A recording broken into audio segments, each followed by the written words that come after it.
Haleluya. Sabato nziza kandi umunsi w'umunezero. Reka nshime Imana yakomeje gukoresha abana bayo. Urebye rwose abantu bicaye hanze, abadiyakoni n'abandi bashinzwe badufashije, twicaye neza mu nzu y'Imana. Uri hano ndi arimo arabona mutuje, nta kunyuranyuranamo, nta kongorerana. Imana ifite n'ikirimo gukora. Abantu bajyaga kuri telefone mu rusengero banza bamaze kumenya agaciro k'urusengero. Imana ibampera umugisha. Ndashima kandi yuko Imana yemeye ko muri iri torero habamo icyiciro cy'urubyiruko. Aho niho twakuriye kandi n'uyu munsi wa none niho tukiri. Ariko ibyiza bihari nuko n'inyuma yacu hakiri andi mashami agomba gushibuka. Izina ry'Imana rihabwa icyubahiro. Munyemerere nsabe abana bambaye uniform ya Pathfinder muze hano imbere mwese. Bambaye uniform ya Pathfinder muze hano, muhaguruke muze ahangaha. Mubanguke iminota yacu tuyikoreshe neza. Murakoze cyane. Mubanguke rwose. Ndagira ngo muze guhagarara hano neza. Murakora 200. Ndaza gusaba umuyobozi wacu pasiteri nawe atambuke. Ndaza gusaba abayobozi bakuru bambaye kuri Onesiforo yambaye namwe mutambuke muze. Mubanguke. Ndaza gusaba nanone abangana n'uru rubyiruko ruraha batambaye inifomu zabo nabo ndabasaba gutambuka. Yego, abantu bari mu myaka yaba ariko batambaye inifomu. Ndimo ndavuga abana bacu bafite imyaka ingana n'iyaba ngaba bahagurutse ariko bo bakaba batambaye inifomu ya jiya. Mutambuke namwe muze. Ndashaka abantu nka 20. Yego, barihe batambaye inifomu. Yego, ya abangana n'aba bana bo muri Pathfinder ariko mukaba mwaje mutambaye inifomu muze namwe turabakeneye. Yego, yego, bari mu myaka ya Pathfinder ndababona muza rwose. Ndaza gusaba abayobozi baze guhagarara inyuma kugira ngo pasiteri aze guhagarara hagati y'aba Pathfinder bambaye inifomu. Mwe muze hano kuri uruhande. Yego, abangaba nabo bakora 200 yabo aho ngaho. Yego, twahamagaye batambaye inifomu. Yego, abatambaye inifomu abari bo baza batambaye inifomu. Abambaye inifomu bamaze kuza turimo turahamagara batambaye inifomu. Yego, murakoze cyane. Abo ngabo barahagije. Ntihagire umwana muto cyane uzamo n'aba Pathfinder gusa.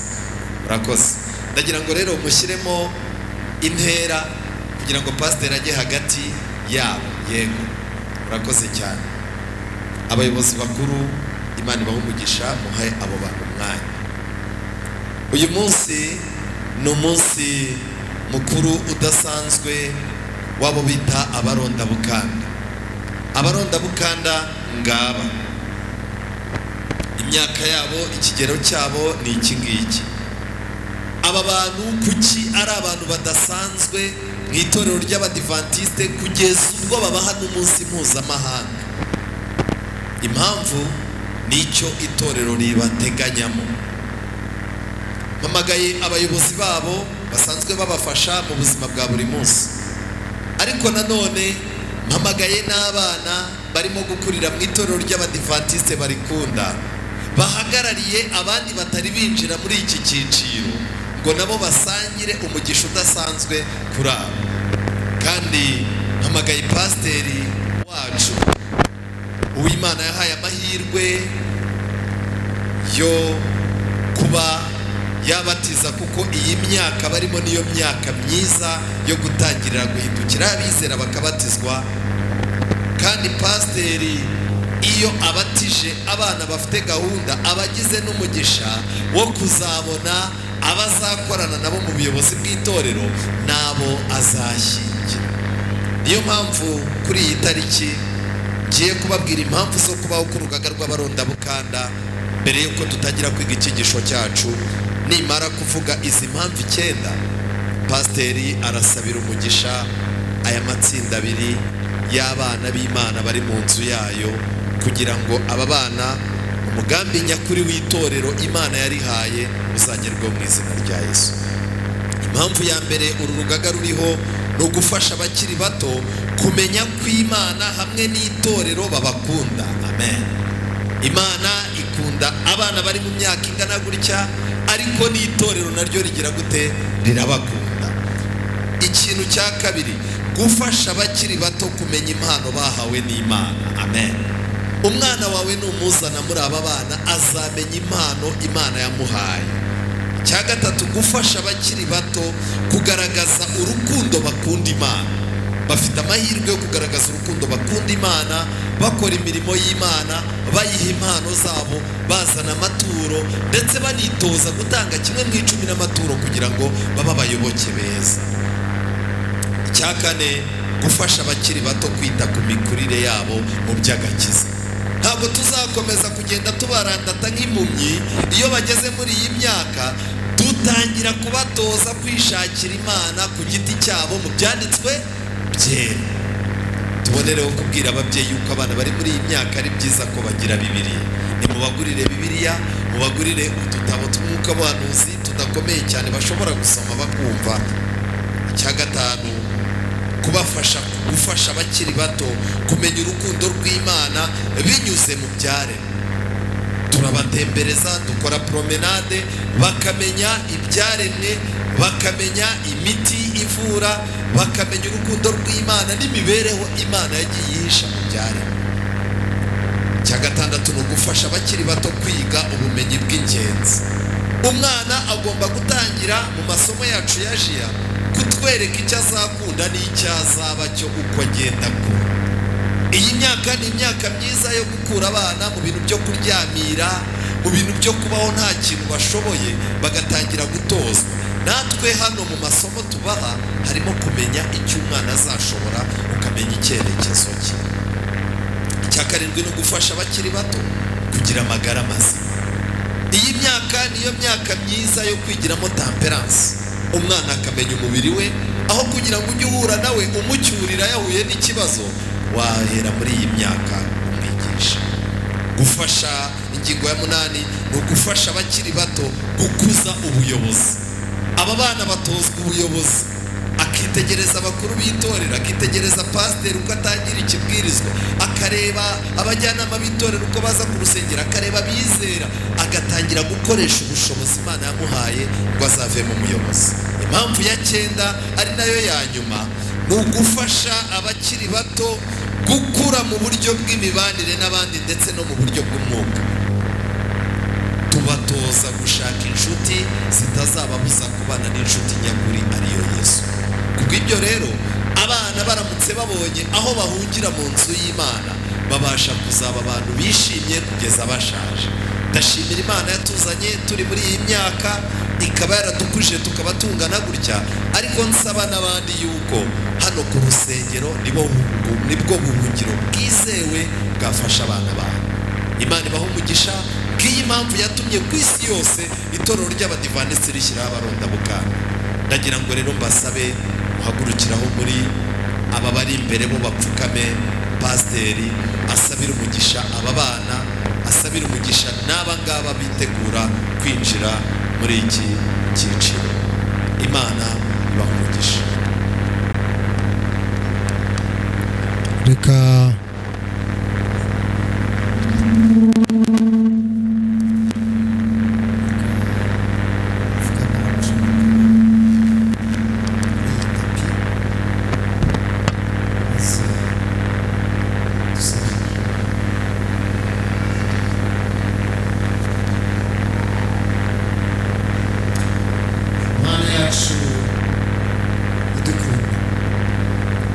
izina ryawe rihabwe icyubahiro.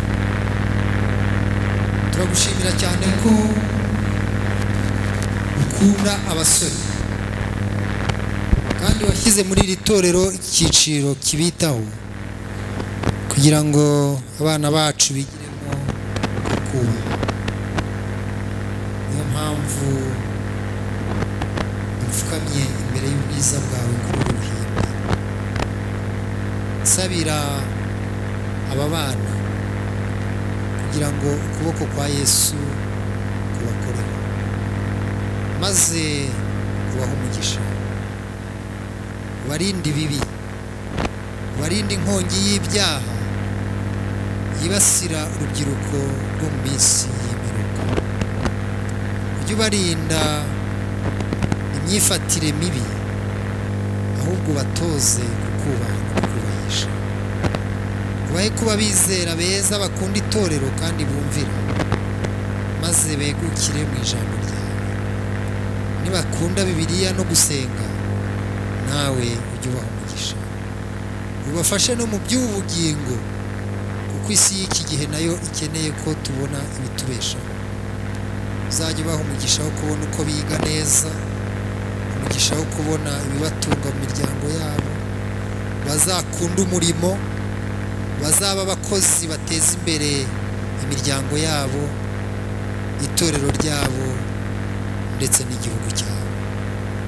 Ufashe ababyeyi babo, ugirire neza imiryango yabo, kugira ngo mu ngo zabo naho habeho kubaha Imana.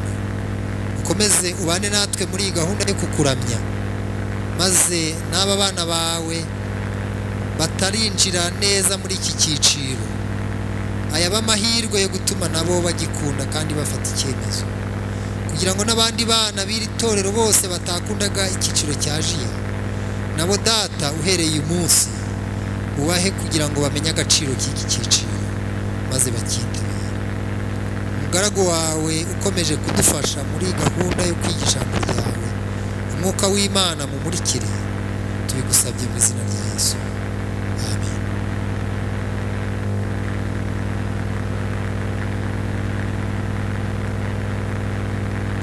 Murakoze.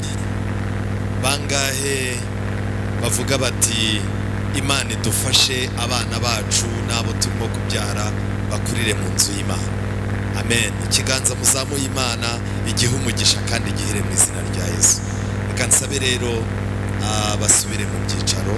Murakoze cyane pasiteri n'abayobozi musanzwe mudufasha abana. Murakoze. Imbere yacu hari ihema. Hari umuntu wakwibaza ati se ko ku ruhimbi noneho mwahazanye ihema bimeze gute?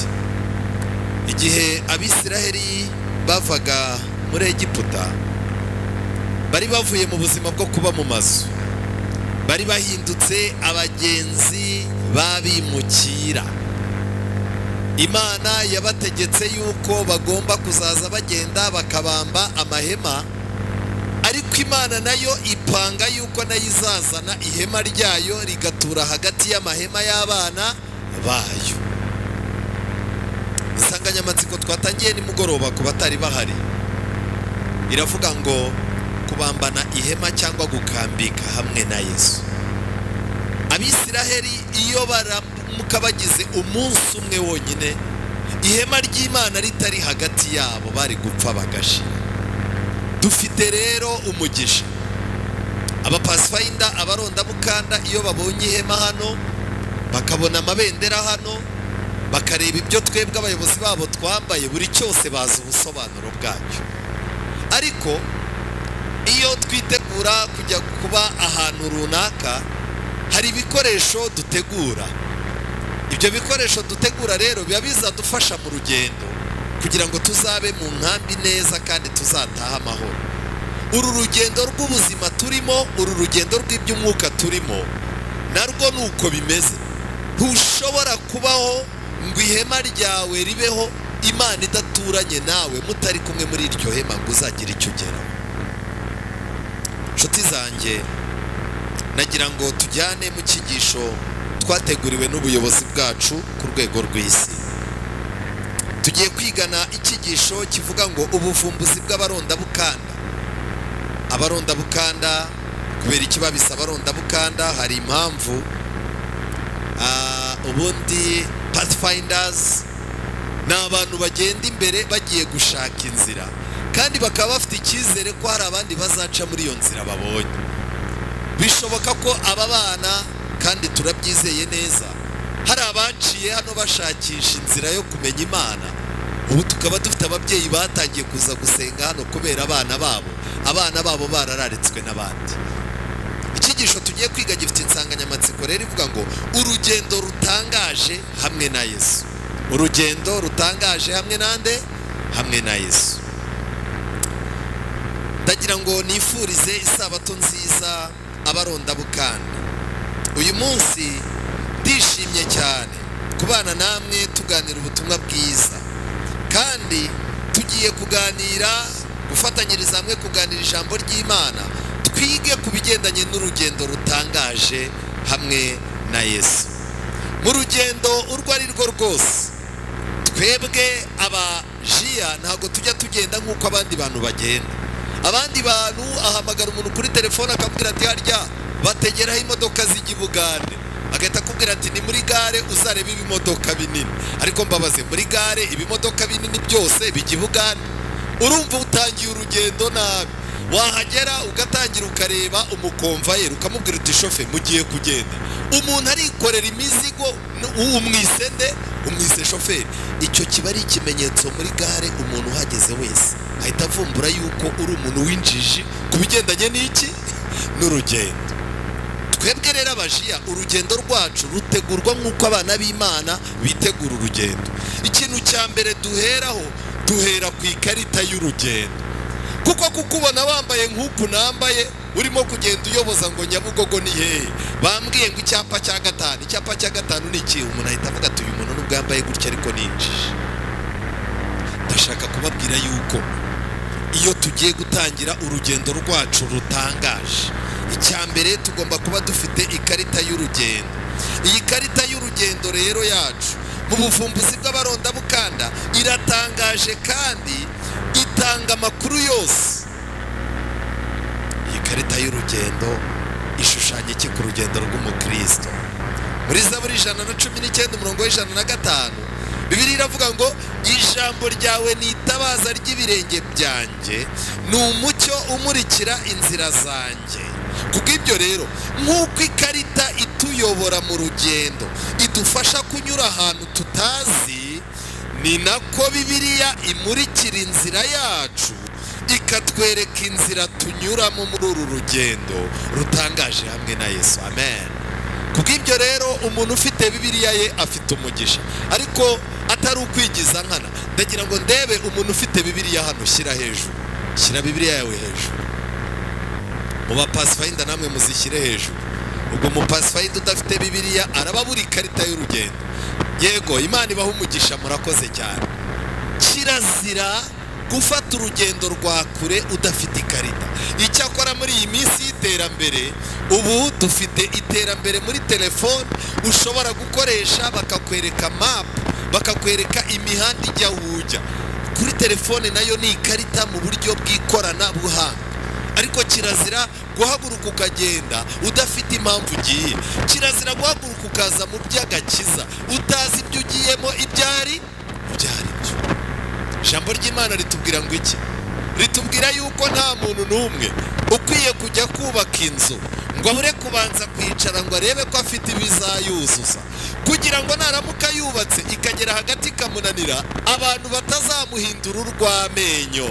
Yesu yahise aca umugani wa kabiri, aravuga ngo kirazira kuba waba uri umugaba w'ingabo, uri umuyobozi w'igihugu, ukajya kurwana n'ikindi gihugu utabanje kwicara ngo ubare umubare w'ingabo z'umwanzi, umenye n'izo ufite, umenye urwo rugamba niba uzarutsinda. Cyo nashaka kubabwira ngiki, mbere yuko winjira mu by'agakiza, tegura, bwira Imana uti Imana, sinifuza kuzasubira iyo navuye, sinifuza kuzayobera mu nzira, ntikarita ku buryo nzayikurikiza nkaguhingukaho ntayobye kandi ntayobaguritse.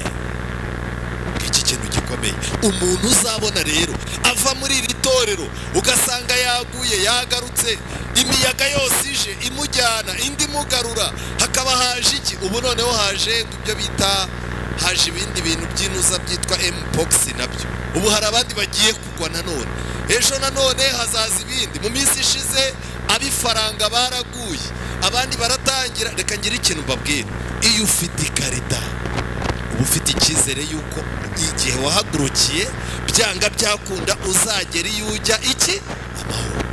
Ikarita nta yindi ni Bibiliya. Baronda bukanda, kutagira Bibiliya ni igihombo gikomeye cyane. Kuba iwanyu wakora anniversaire bakakwifuriza bakagukorera isabukuru y'imyaka 13 14, iwanyu bakaba bakikuzanira ibipupe by'imbunda, ntago bazi urugamba barimo kugutegura mu rwariro. Babyeyi, nimwongere mugaruke ku muco wo guha abana banyu Bibiliya mu gihe bagiye kujya ku ishuri. Aho kumudanangiza amagambo menshi, fata Bibiliya uyimuhe, umubwire uti rero ujye usenga kandi nzagusura. Iyi Bibiliya nanjye yarankujije, yampaye ubwenge. Iyi ni ikarita yizewe, nawe yifate birahagije. Icyo ni icya mbere. Yesu mu gihe abandi bantu bajya badutererana mu rugendo, Yesu we ubwe atwereka ko azi inzira tugomba kunyuramo, nubwo yaba inzira ari mu butayu. Kandi si ibyo gusa, kuko Yesu aduha n'urugero rwo kunyura muri iyo nzira, bityo tugakurikira intambwe ye. Amen. Yesu atera intambwe, twarangiza tugakandagira aho agize gute, aho avuye. Ntuzavuge ngo kuba mu mujyi biragoye uri umujene w'imyaka 15. Yesu yagize imyaka 15 nawe ari umujene wahe wo mu mujyi. Kubw'ibyo amagambo nakunze ni amagambo avuga ngo mu rugendo rujya mu ijuru ntaho na rimwe rizahanda umuntu Kristo ritagize gute, ritamuhanze. Ikintu cya kabiri dukeneye mu rugendo, ibyangombwa by'ingenzi. Iyo ufite ikarita ntabwo ihagije, kuko ikarita ntabwo uzayisukaho ibiryo ngo urye. Oya, ikarita ntabwo yonyine iba ihagije, haba hari ibindi byangombwa bikenewe. Nubwo uzi ko aho urimo kujya urimo kuhajya, ariko ibi byangombwa biramutse bibuze ushobora kutagera iyo ujya.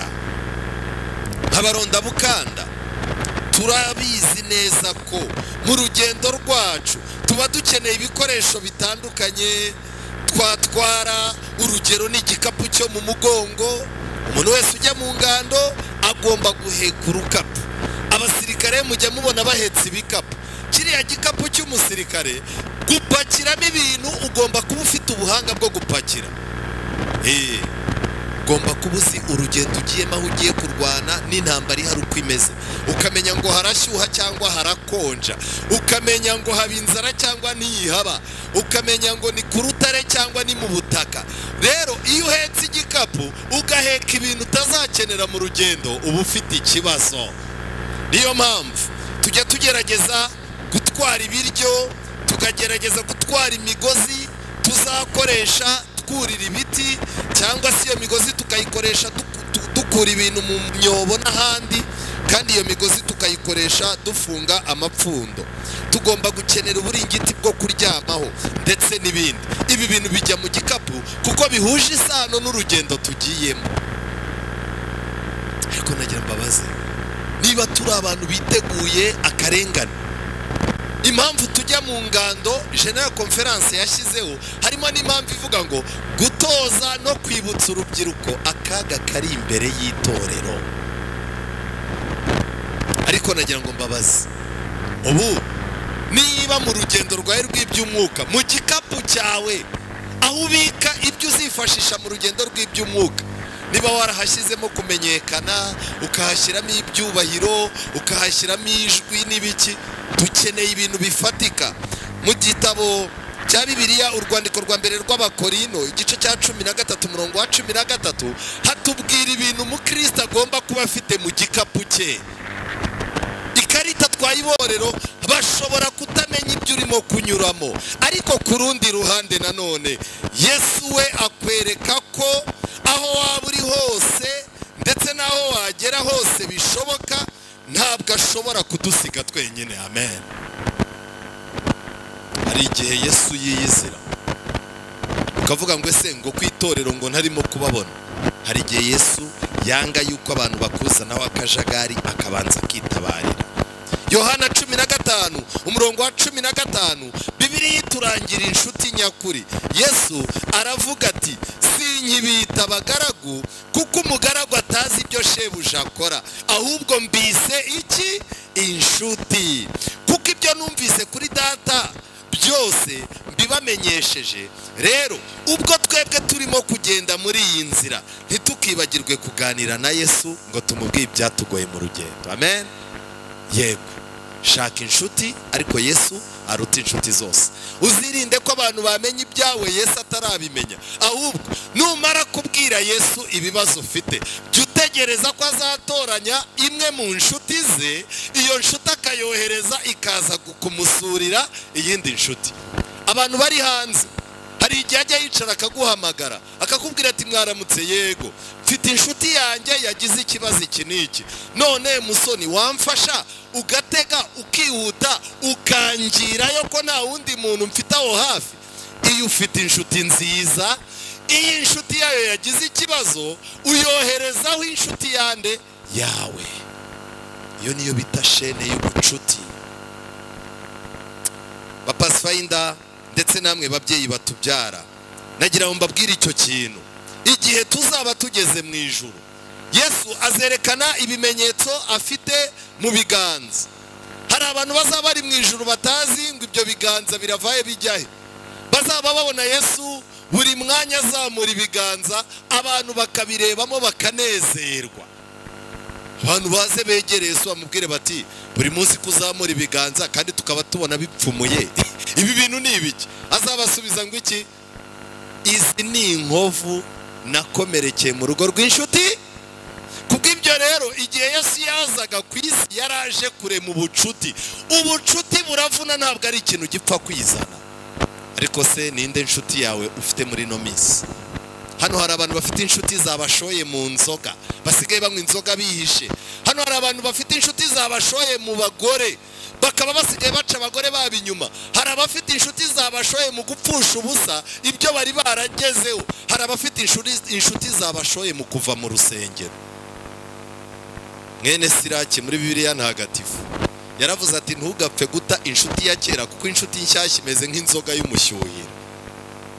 Buri inshuti nshyashya igufatira n'utarayimenya.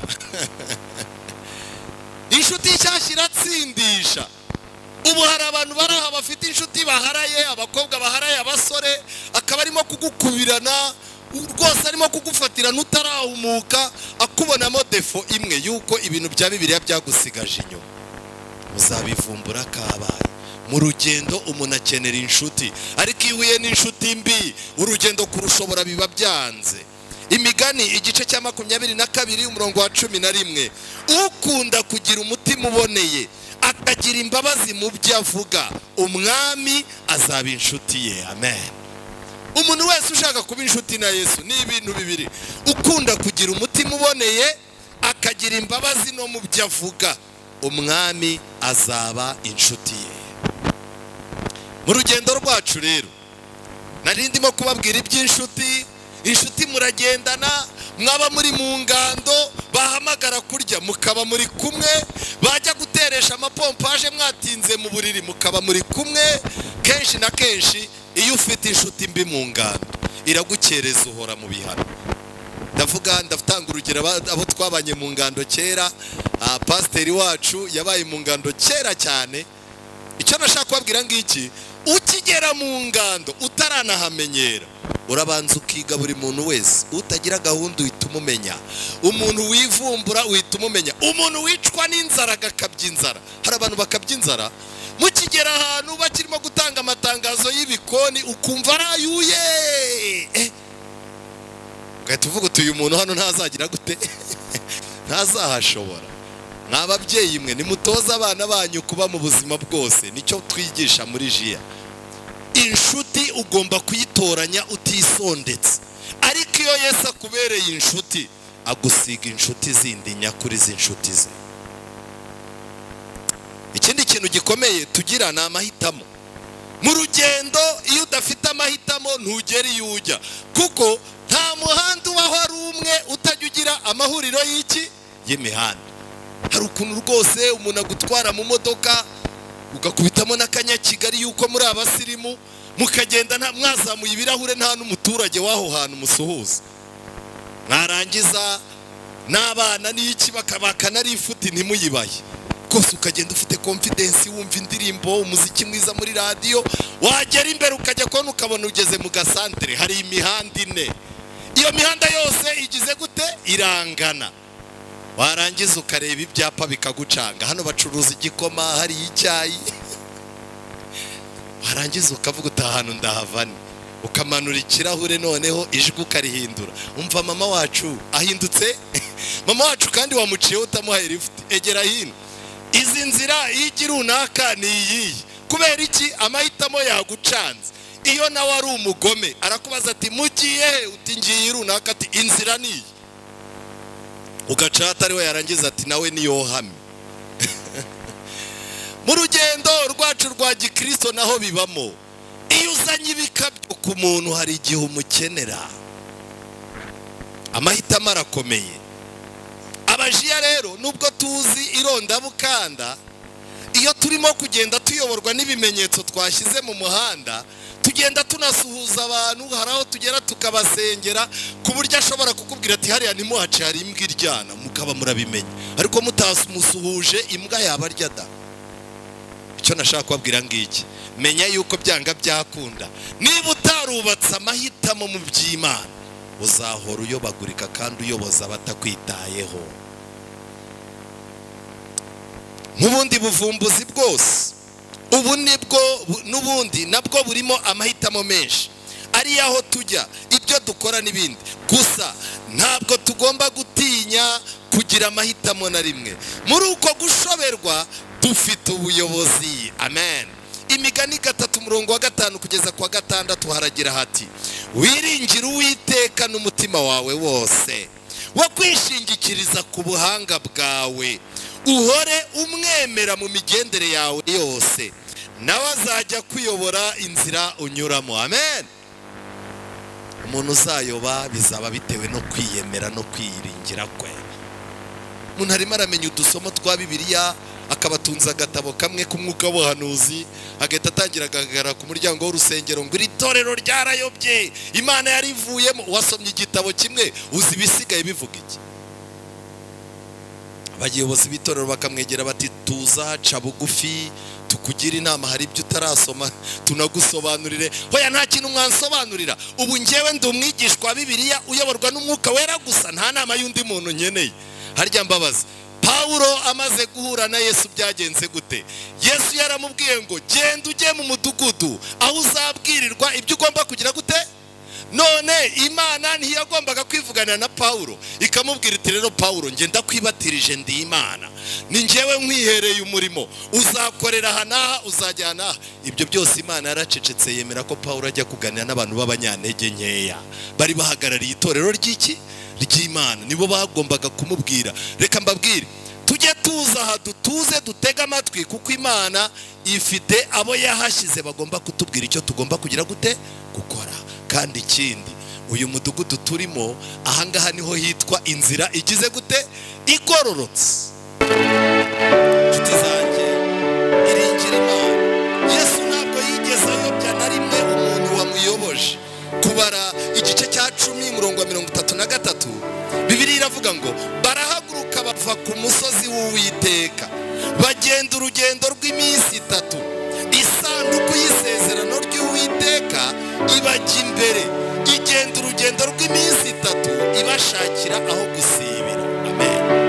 Abisirayeli bagenda ku rugendo rw'iminsi 3, ariko hashize iminsi 3 isanduku yabanje kugenda ngo imenye aho bazagira gute, aho bazajya. Ahatari amazi isanduku y'isezerano yarahamenyaga, aho bazahurira n'inyamaswa zo mu ishyamba yarahamenyaga, aho bazahurira n'amazi avuga yarahamenyaga. Kubw'ibyo rero bo babaga babona ibintu bibatunguye, ariko ku Mana n'ibyabaga bigize gute biyitunguye. Icyo nashaka kubabwira ngiki rero, wigirira iri torero ikibazo, kuko iri torero ririmo isanduku y'iki y'isezerano, igenda ikamenya ibyo tugiye gucamo tutaragira gute tutarabicamo. Mu rugendo hagomba kubamo amahitamo. Ingorane ubuvumbuzi buhura nabyo, nta muntu n'umwe uri mu rugendo udashobora guhura n'ikibazo.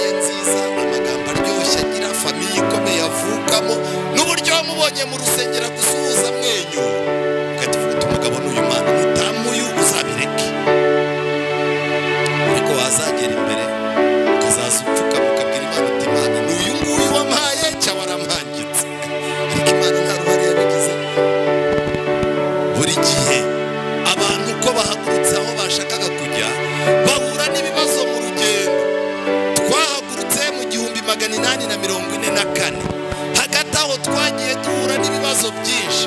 Itorero ryarwanye n'intambara z'imbere muri ryo rirwana n'intambara z'inyuma. Ibyo bintu byaradukereje cyane, ariko dufite indirimbo ivuga ngo bagenzi mwe nimuze mbageze hehe iwanyu. Mu magambo make, urugendo turimo ntabwo rurimo kutumerera nk'uko twabiteganyaga. Uko wateganyaga kuba umuntu w'Imana ukibatizwa ntabwo birimo kugukundira, ariko dufite Imana ivuga ngo umukiranutsi wanjye naho yagwa ntazagira gute, ntazarambana. Nshuti zanjye, nubwo twakwitegura gute ibibazo bibaho mu rugendo rwacu, byanze bikunze haza ibyo tutari twiteze. Tegereza kugira uburyo bwo kwitegura, ariko uko byamera kose ntabwo hazabura ibintu bikubaho utabyiteguye. Amakuru meza rero, ntabwo tuba turi twenyine muri ibyo bibazo. Amen. Dufite indirimbo nziza ivuga ngo numvise Yesu ambwira ngo ngwino nkuruhure, zana ibikurusha byose ngire gute bikwikorere.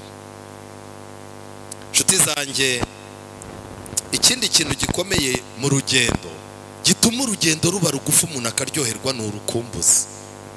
Iyo ugiye gusura umuntu atuye kure ugakora urugendo runini cyane mu muhanda mubi, ukurushaho kumutekereza n'isano mufitanye, muba mukata amakorosi utayabona, ujya kubona ukabona mugeze ugatangira utari koko rwabaye rugufi byagenze bite. Urukumbuzi ruri mu bintu bituma urugendo ruba rutoya. Iyo rero urukumbuzi rudahari, urugendo ruba rurerure ukicuza n'icyatumye urujyamo. Ndagira mbabwire ngo niba udakumbuye Imana, ukaba udakumbuye ijuru, niba udafite uwo mwashakanye ku buryo iyo agiye gukorera mu majyepfo uri mu majyaruguru, iyo agiye gukorera hanze y'igihugu wowe uri mu Rwanda, urukumbuzi niwo mugozi usigara uziritse umugabo n'umugore batandukanye bose barimo gupagasa. Iyo rushize muba murangiye mwembi.